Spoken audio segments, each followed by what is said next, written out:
السلام علیکم ناظرین، آج کی اس ویڈیو میں ہم صبر کا ایک عجیب واقعہ آپ کے لیے پیش کرتے ہیں، تو ویڈیو کو آخر تک دیکھیے گا۔ ناظرین، عبداللہ بن محمد جہادی مہم کے سلسلے میں مصر کے ایک ساحلی علاقے میں مقیم تھا۔ ٹہلتا ہوا ایک بار ساحل سمندر پر جا نکلا۔ وہاں دیکھا کہ خیمے میں ہاتھ پاؤں سے معذور اور آنکھوں کی بینائی سے محروم ایک شخص پڑا ہوا ہے۔ اس کے جسم میں صرف اس کی زبان سلامت ہے۔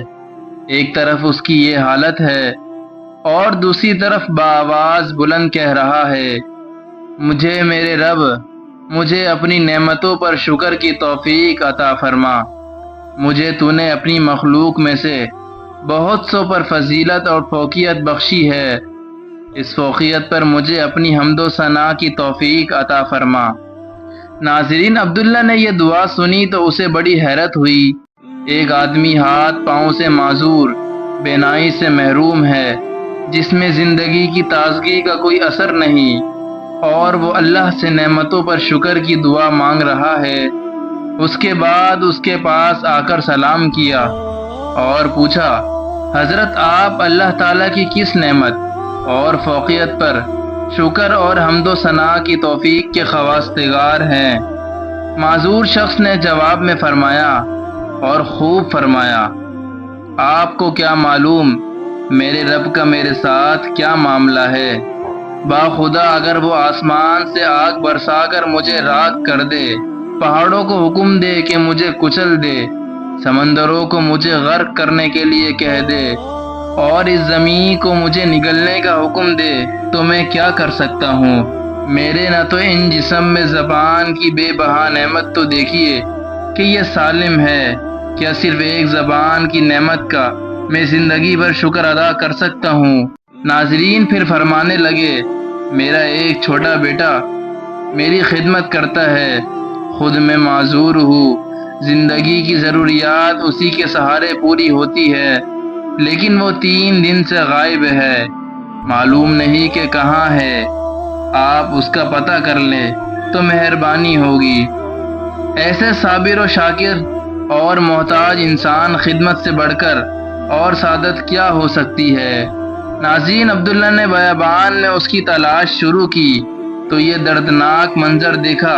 مٹی کے 2 دودوں کے درمیان ایک لڑکے کی لاش پڑی ہے، جسے جگہ جگہ سے درندوں اور پرندوں نے نوچ رکھا ہے۔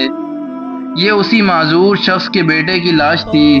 اس معصوم کی لاش اس طرح بے غور و کفن دیکھ کر عبداللہ کی آنکھوں میں آنسو بھر آئے، اور یہ فکر لاحق ہوئی کہ اس کے معذور والد کو اس المناک حادثے کی اطلاع کیسے دے۔ ان کے پاس گئے اور لمبی تمہید کے بعد انہیں اطلاع کر دی۔ بیٹے کی وحشت ناک موت سے کون ہوگا جس کا جگر پارا پارا نہ ہو؟ وہ خبر سن کر معذور والد کی آنکھوں میں آنسو رواں ہوئے، دل پر غموں کے بادل چھا گئے تو آنکھوں سے اشکوں کی برسات شروع ہو گئی۔ یہ بھی اللہ تعالیٰ کی ایک نعمت ہے کہ غم کا غبار اشکوں میں ڈھل کر نکل جاتا ہے۔ ناظرین، شکوہ شکایت کی بجائے فرمانے لگے، ہم دو ستائش اسی ذات کے لیے ہے جس نے میری اولاد کو نافرمان پیدا نہیں کیا اور اسے جہنم کا ایندھن بننے سے بچایا۔ پھر انا للہ پڑھا اور اس کی روح پرواز کر گئی۔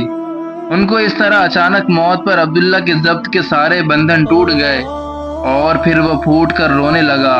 کچھ لوگ اس طرف نکلے، رونے کی آواز سنی، خیمے میں داخل ہوئے، میت کے چہرے سے کپڑا ہٹایا تو اس سے لپٹ گئے۔ کوئی ہاتھ چومتا، کوئی آنکھوں کو بوسہ دیتا، ساتھ ساتھ کہتے جاتے، ہم قربان ان آنکھوں پر جنہوں نے کبھی کسی غیر محرم کو نہیں دیکھا، ہم فدا اس جسم پر جو لوگوں کے آرام کے وقت بھی اپنے مالک کے سامنے سجدہ آریز رہتا ہے، جس نے اپنے رب کی کبھی نافرمانی نہیں کی۔ ناظرین، عبداللہ یہ صورتحال دیکھ کر حیران ہو رہا تھا۔ پوچھا، یہ کون شخص تھے؟ ان کا کیا تعارف ہے؟ کہنے لگے، آپ ان کو نہیں جانتے، یہ رسول اللہ صلی اللہ علیہ وسلم کے سچے عاشق اور حضرت ابن عباس رضی اللہ تعالی عنہ کے شاگرد ہیں، صبر و استقامت کے پیکر اور تسلیم و رضا کے بلند مقام کے حامل حضرت ابو قلابہ رحمۃ اللہ علیہ کی نماز جنازہ اور تدفین سے فارغ ہونے کے بعد عبداللہ رات کو سویا تو خواب میں دیکھا کہ آپ جنت کے باغات میں سیر و تفریح کر رہے ہیں۔ جنت کا لباس زیب تن ہے اور یہ آیت تلاوت فرما رہے ہیں، صبر کرنے کے سبب تم پر سلامتی ہو اور آخرت کا گھر بہترین ٹھکانہ ہے۔ عبداللہ نے پوچھا، آپ وہی معذور شخص ہے؟ فرمانے لگے، جی ہاں، میں وہی شخص ہوں۔ اللہ تعالیٰ کے ہاں چند بلند مراتب اور درجات ایسے ہیں جن تک رسائی مصیبت میں صبر، راحت میں شکر اور جلوت و حلوت میں خوف خدا کے بغیر ممکن نہیں۔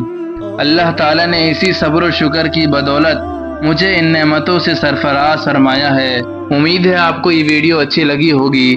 اگر ویڈیو اچھی لگی تو ہماری ویڈیو کو لائک کیجئے گا اور ہمارے چینل کو سبسکرائب بھی کیجئے گا۔